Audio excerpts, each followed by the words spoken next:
Matapos ang aksidente sa laboratorio ng Umbrella, isang virus ang kumalat sa buong planeta at nilipol ang karamihan ng sangkatauhan. Ngunit sa kasamaang palad para sa mga nakaligtas, wala halos sa mga katawan ang nanatili ng matagal at nagsimula ng isang zombie apocalypse.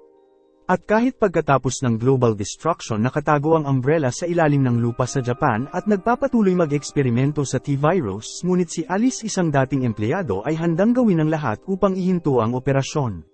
At sa labas, dalawang watchman ang tinapos ang mga zombie na papalapit sa Umbrella nang napigilan sila ng hindi nila namamalayan. At sa command center na pagtanto ng mga operators na lahat ng sentry ay nawala at pinaalam ito sa Pangulo. At dahil nais ng impormasyon, hiniling nito na makipag-usap sa mga watchman sa ibabaw ng gate at nakita ang eksaktong sandali nang tinapos ito. At dahil nakumpirma ang pagsalakay, nagpadala si Wesker ng kanyang mga tauhan upang maghintay sa kalaban sa elevator, ngunit nagulat sila ni Alice na dumaan sa ventilation dahilan upang tapusin ang ilan sa kanila. At gamit ang dalawang espada tinanggal ng babae ang ilan sa mga ulo ng sundalo at tinapos ang ilan ng walang hirap. At matapos ng pag-atake, napagtanto ng mga natitirang sundalo na sila ay inatake at nagsimulang barilin si Alice na nagpilit sa babae na magtago sa likod ng pader at ginamit ang kanilang sariling sandata. At dahil may isang sundalo na lamang ang natitira, tumalon ng babae sa pader upang iwasan ang bala at sinamantalaang nang maubusan ito ng bala upang tapusin ang laban. At doon dumating ang pangalawang hukbo at nagawa silang tapusin ni Alice gamit ang kanyang telekinetic na kakayahan at itinapon sila sa malayo at tuluyang winasak ang lugar, ngunit nauwi ito sa pagbaril sa kanya ng isang sundalo mula sa likuran. At sa pag-aakalang tapos na ito, nagtipon ang mga lalaki sa katawan upang magdiwang nang magulat sila ng 3 clone na bumaril sa kanilang lahat. At habang nakikita ang lahat sa kamera, inutusan ni Wesker ang mga operator na i-activate ang mga protocol ng seguridad, ngunit kahit sa kanyang pribadong hukbo hindi nito nagawang matalo si Alice at ang kanyang mga clone na papalapit na sa kanila. Ang dalawang clone ay bumaba sa ilang palapag habang tinatapos ng mga ito ang lahat ng makita nila. At pagkatapos ng madugong pagbaba, narating ng babae ang silid kung nasaan si Wesker at nagsimula ng isang matinding palitan ng putok kung saan ay nabaril ito ng kalaban, ngunit ang Alice na ito ay isa lamang clone na puno ng granada na sumabog sa sandaling tumama ito sa lupa. At dahil genetically modified, nagtagumpay ang Pangulo ng Umbrella sa pagsabog at nagpa siya na tumakas bago pa mahuli ang lahat at sumakay sa jet ng kumpanya. At sa sandaling makalayo ito, kinuha ni Wesker ang kanyang controller at sinimula ng self-destruct sa gusali at pinasabog ang lahat na nagbukas ng isang malaking butas sa Japan. At sa loob ng sasakyan, ang totoong Alice ay dahan-daang lumapit at itinutok ang baril sa ulo ng lalaki, ngunit napagtanto na nito ang kanyang presensya at nagawa nitong itusok ang isang hiringgilya sa leeg ng babae nang hindi napapansin. At nag-iniksyon ng serum na may kakayahang mag-neutralize ng mga T-cell sa kanyang katawan. At nawala ni Alice ang lahat ng kanyang kakayahan at ngayon ay walang pagkakataon na manalo sa laban. Ngunit nagawa nitong pigilan ang kalaban sa pagpapalipad ng jet at pareho silang bumagsak sa isang bundok at nilamon ng isang pagsabog. Ngunit kahit wala ang kanyang kapangyarihan, nagawa ni Alice na makaligtas at naglakad na wala gaanong pinsala. At pagkalipas ng 6 na buwan, patuloy pa rin ang pagtugis nito sa Umbrella nang makatanggap siya ng isang mensahe tungkol sa Arcadia, isang bayan sa Alaskan coast na nag-aalok ng kanlungan sa lahat ng mga nakaligtas.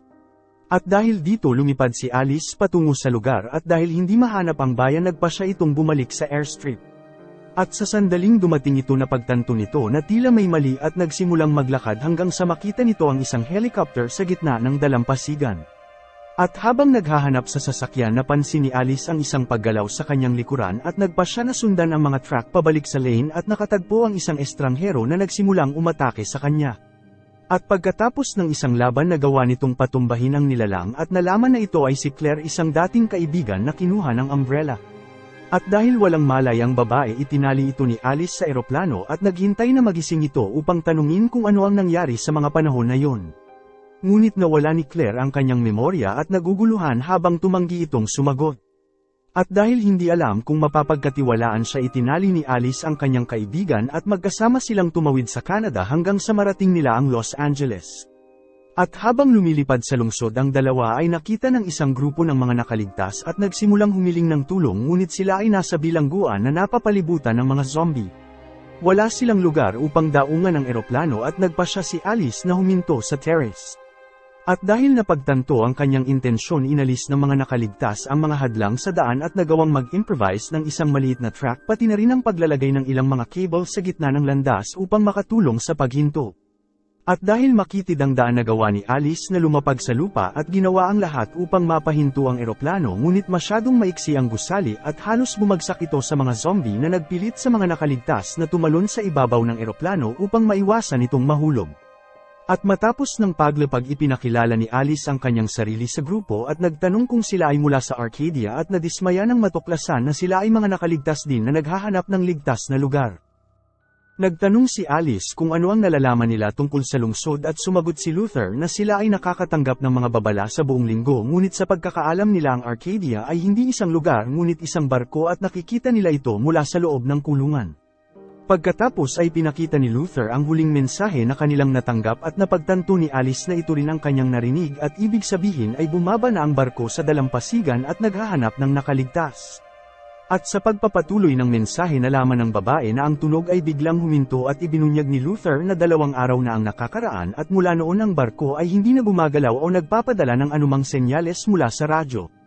At dahil walang ibang paraan, nagpasya si Luther na maglibot sa bilangguan ng Citadel at ipinakilala si Alice sa iba pang mga nakaligtas kabilang si Chris, isang lalaki na nakakulong sa maximum security. Nang makita si Luther, sinabi ng lalaking nagbabantay na may narinig siya sa likod ng mga pader at pumunta silang dalawa sa lugar para mag-imbestiga at naiwan si Alice mag-isa kasama ang lalaking nakakulong. Pagkatapos ay ipinakilala ni Chris ang kanyang sarili at sinabi na siya ay miyembro ng isang klaten na ginagamit ang Citadel bilang isang taguan. Ngunit pagkatapos na palayain ang mga bilanggo ng gobernador, isang grupo ng mga kriminal ay napagbintangan siya bilang isang jailer at ikinulong siya sa hawla at nanatili ito doon bago dumating ang mga nakaligtas. Sinabi din ni Chris na alam nito ang isang paraan upang makatakas sa bilangguan at hiniling kay Alice na tulungan siya, ngunit bumalik si Luther at naputol ang kanilang pag-uusap at dinala si Alice sa cafeteria kung saan pinakita nito ang mga armas. At sa maximum security, patuloy na nakarinig ng kakaibang ingay ang lalaki at nagpasya na huwag itong pansinin at sa pag-aakalang wala lang ito.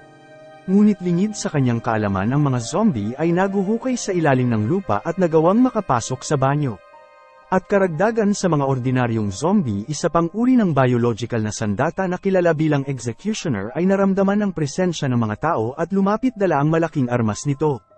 At dahil walang alam sa panganib na paparating, nagising si Alice kinaumagahan at nagpunta sa banyo upang maligo, ngunit bago pa nito habarin ang kanyang damit, nakarinig ito ng kakaibang tunog at kinuha ang kanyang baril upang mag-imbestiga. At kasunod ng direksyon ng ingay, natuklasan ni Alice na ang watchman ay sinusubukan na manilip sa kanya at nagpasya na paalisin ng lalaki, ngunit nagulat ito ng isang zombie sa kanyang likuran. Pagkatapos ay lumingon ang babae at nagawang barilin ng zombie na nagpasabog sa utak ng nilalang, ngunit habang binabaril niya ito, nagawa ng isa sa mga zombie na mahuli ang watchman at kinaladkad ito patungo sa butas. Pagkatapos ng pag-atake, nagtipon ng grupo upang magpasya kung ano ang gagawin at inimungkahi ni Bennett na dalhin sila ni Alice sa Arcadia, ngunit dahil 2 lang ang kasya sa kanyang eroplano, kailangan nilang gumawa ng hindi mabilang na paglalakbay at mapanganib na lumapag ng maraming beses. At dahil alam nilang sandali na lang bago makarating ang iba pang zombie, nagpasya si Alice na dapat silang umalis agad at inimungkahi na pakawalan si Chris na pinagtalunan ng grupo, ngunit wala silang pagpipilian kundi makinig sa mga sasabihin nito. At nang makalaya, nakita ng dating militar si Claire at lumapit at sinabing magkapatid sila, ngunit nauwi ito sa paghuli sa kanya ng babae na hindi pa nababawi ang kanyang mga alaala. At matapos na ipaliwanag ang kalagayan ng kanyang kaibigan, pinakalma ni Alice si Claire at sinundan nilang lahat si Chris sa garahe sa tabi ng gate. At doon ipinakita ni Chris sa kanila ang gate at sinabi na sa likod nito ay may isang 10 toneladang armored vehicle na maaaring maghatid sa kanila sa dalampasigan, ngunit ang lock ay nakajam at kailangan nilang sirain ito upang makapasok. At sa pag-obserba sa mga zombie, naisip ni Luther na kailangan nila ng mas maraming armas at sinabi sa kanya ni Chris na habang siya ay nasa tungkulin, ginamit ng kanyang klaten ang basement bilang isang storage room para sa digmaan. At sa mga sandaling yun, dumating ang executioner sa bilangguan at nagsimulang sirain ang gate na halos manginig ang buong gusali. At dahil alam nilang makakapasok ito, nahati ang grupo sa ilang bahagi at si Luther ang namamahala sa pagpigil sa mga zombie, ngunit kahit ilang beses na binaril ito sa ulo, ang halimaw ay nakatayo pa rin. At sa pagtatangkang pigilan nito, itinulak ng 2 ang isang sasakyan upang harangan ang daan habang si Bennett at ang iba pa ay nagawang makapasok sa garahe. At sa loob ng bilangguan si Chris at Alice ay pumunta sa basement at natuklasan na ang daanan ay ganap na binaha kaya kailangan nilang bumaba ng 2 palapag sa ilalim ng tubig bago nila marating ang armory. At dahil walang pagpipilian inabutan ni Alice ng baril ang dating militar at sabay silang pumasok sa daanan gamit lamang ang flashlight upang gabayan sila sa madilim na katubigan. At matapos ang halos 2 minuto sa ilalim ng tubig na gawa ng dalawa na marating ang kabilang panig at nagsindi ng flare upang mapaliwanag ang mga daan ngunit bago pa nila makita ang armory nagulat sila ng isang pulutong ng mga zombie na lumabas sa tubig upang salakayin sila. At dahil walang sapat na armas nagpasya na tumakas ang dalawa sa koridor hanggang sa mahanap nila ang mga armas at pinuno ang kanilang mga bag ngunit kahit pa kumpleto na ang kanilang misyon hindi sila makakabalik sa pinto at nagpasyang tumakas sa mga ventilation. At sa garahe napagtanto ng isa sa mga nakaligtas na ang armored vehicle ay walang mga makina at aabutin ito ng ilang linggo bago nila ito mapagana. Ngunit si Bennett ay hindi na kaya maghintay ng ganoon katagal at nagpasya na tapusin ang kanyang mga kasama at isinama si Kim upang magkasama nilang nakawin ang eroplano ni Alice. At sa mga sandaling yun nagawa ng executioner na masira ang gate at libo-libong zombie ang nagawang salakayin ang bilangguan at nagpilit kay Luther at Claire na tumakas sa terrace. At nang marinig ang tunog ng kanyang eroplano nagmadali si Alice sa itaas at sinubukan na pigilan si Bennett sa pagnanakaw nito ngunit armado ang lalaki at kailangan itong magtago upang hindi ito barilin. At dahil napagtanto ang kabaliwan ng kanyang dating amo tumanggi si Kim na sumakay sa eroplano at pinanood si Bennett na umalis ngunit ang mga zombie ay dumating sa terrace at wala na silang oras.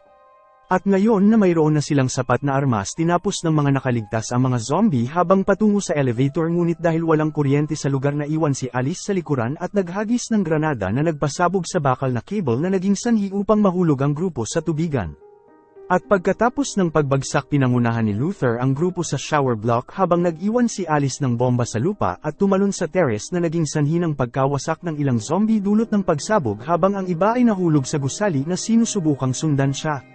At sa ibaba nagpatuloy si Alice sa pagbaril sa mga zombie hanggang sa lumitaw si Luther upang dalhin siya sa shower ngunit dahil maraming zombie sa daan. Itinapon nito ang kanyang revolver at kinuha ang kanyang shotgun at nagawang pasabugin ang mga ulo ng nilalang. At kasama si Luther dumating ang babae sa shower room kung saan ang lahat ay nagtatalo kung ano ang kanilang dapat na gawin at dumating sa conclusion na ang magandang gawin ay pumasok sa tunnel hanggang sa marating nila ang karagatan. At dahil walang ibang pagpipilian si Chris at Luther ay nag-alok na mauna at linisin ang daan ngunit habang naghihintay nagulat ang babae ng executioner na pinutol ang katawan ni Kim gamit ang palakol nito. At gamit ang kanyang kapangyarihan tumalon si Alice at inatake ito ngunit wala itong nagawang pinsala sa dahilan na may lakas na lamang ito ng isang ordinaryong tao. At habang sinusubukan ng nilalang na tamaan siya gamit ang sandata nito inilabas ni Alice ang kanyang shotgun at itinutok ito sa nilalang ngunit nauna siyang matamaan at nabitawan ang sandata niya sa lupa at halos nawala ng malay. At upang tulungan ang kanyang kaibigan nagawa ni Claire na barilin ito sa ulo ngunit hindi man lang ito nakagawa ng anumang pinsala. At gamit ang kanyang palakol ang halimaw at tumakbo patungo sa babae at sinusubukan na putulin ang kanyang ulo at nauwi ito sa pagsira ng water pipe dahilan upang tumagas ang maraming tubig. Tumakbo si Claire patungo sa nilalang at sa huling segundo ay nagpadulas ito sa tubig at kinuha ang shotgun ni Alice at ginamit ito upang barilin ang executioner sa ulo at mabilis na napatumba. At sa pag-aakalang nanalo sila nagtipon ng mga babae para magdiwang ng ginamit ng sinumpang lalaki ang kanyang huling lakas upang ihagis ang kanyang armas sa kanilang direksyon. At dahil sa taon ng kanilang pagsasanay nagawa ng dalawa na iwasan ito at gumanti gamit ang shotgun at pinasabog ang ulo ng executioner sa huling pagkakataon. At pagkatapos ng laban pumasok ang dalawa sa tunnel at sinundan ang daan hanggang sa marating nila ang kabilang panig at lumabas sa imburnal. Ngunit sa oras na yon si Luther ay nahuli ng isang zombie at imposible na para sa kanila na iligtas ito. At nang makarating sa baybayin sumakay ang tatlo sa isang maliit na bangka at nagtungo sa Arcadia ngunit sa kanilang gulat nakita nila itong halos walang laman maliban sa eroplano na sinira ni Bennett. At sa pagsuri sa barko natuklasan nila na sa ibang kadahilanan inabandonan ng crew ang barko sa pagmamadali at naiwan ang kuryente at gasolina na gumagana ng perpekto. At sa pagtingin sa logbook natuklasan ni Chris na ang crew ay itinapon ng lahat ng bangka sa dagat at tumakas 3 araw ang nakakalipas ngunit sa ilang kadahilanan sinasabi ng barko na mayroon pa ring 2,185 na pasahero sakay nito. At dahil nagtaka nagpa siya silang pumunta sa mababang compartment upang maghanap ng mga tao at nakita ang simbolo ng umbrella sa isa sa mga pintuan at nagpapakita na ang Arcadia ay isa lamang trap upang maakit ang mga nakaligtas. At sa mga sandaling yun bumukas ang gate at pumasok sila sa isang malaking puting silid kung saan nakita nila ang katawan ng mga pasahero na sasailalim sa mga eksperimento. At naghahanap ng paraan upang iligtas sila nagsimulang maglakad si Alice sa lugar hanggang sa makita nito ang malaking bakas ng dugo at sa pagsunod nito napadpad ito sa isang silid na puno ng jet ng umbrella at agad na nakita ang kaparehong pampasabog na ginamit ni Wesker sa Japan ngunit nagpa siya itong huwag pansinin at nagpatuloy. At sa sumunod na silid nakita ng babae ang ilang katawan na nakahiga sa mga stretcher at si Wesker na nakaupo sa isang trono sa tabi ng kanyang mga aso. Itinutok ni Alice ang kanyang shotgun sa direksyon ng mga zombie na hayop at hindi napansin ang kanyang likuran dahilan upang mapasuko ito ni Bennett. At dahil hindi makapag-react binitawan ng babae ang kanyang armas at tinanong si Wesker kung ano ang nais nito at natuklasan na ang T-virus ay dumadaloy sa kanyang mga ugat kaya nagawa nitong makaligtas sa aksidente ngunit dahil napakalakas nito ang mutation ay sinusubukan na kunin ang kanyang genetic code. At dahil nais nitong patatagin ang virus sinubukan ni Wesker na kumain ng DNA ng tao upang itama ang balanse ngunit hindi nito nakuha ang mga resulta na gusto niya sa dugo ng mga ordinaryong tao at ngayon ay gusto nitong subukan ng kay Alice dahil siya lamang ang taong compatible sa T-virus. At upang maiwasan na maging pagkain ng zombie inihagis ng babae ang ilang surgical tools kay Wesker at inatake si Bennett at itinapon ang traidor sa ibabaw ng isang kakaibang katawan. At dahil pinipigilan siya ng mga aso na makuha ang kanyang baril tinitigan lang ni si Wesker hanggang sa dumating ang Redfield na magkapatid sa likuran niya. Ngunit dahil sa bago nitong kakayahan naramdaman ni Wesker ang kanilang presensya at nagsimulang makipaglaban sa dalawa sa kaparehong oras at pinatumba si Claire habang iniiwasan ang pagbaril ni Chris. At sa sandaling bumangon ito sinubukan ng babae na kumuha ng baril upang barilin si Wesker at nauwi ito sa pagiging hostage niya ngunit nagawang samantalahin ang pagkakataon upang saksakin si Wesker nang hindi nito napapansin.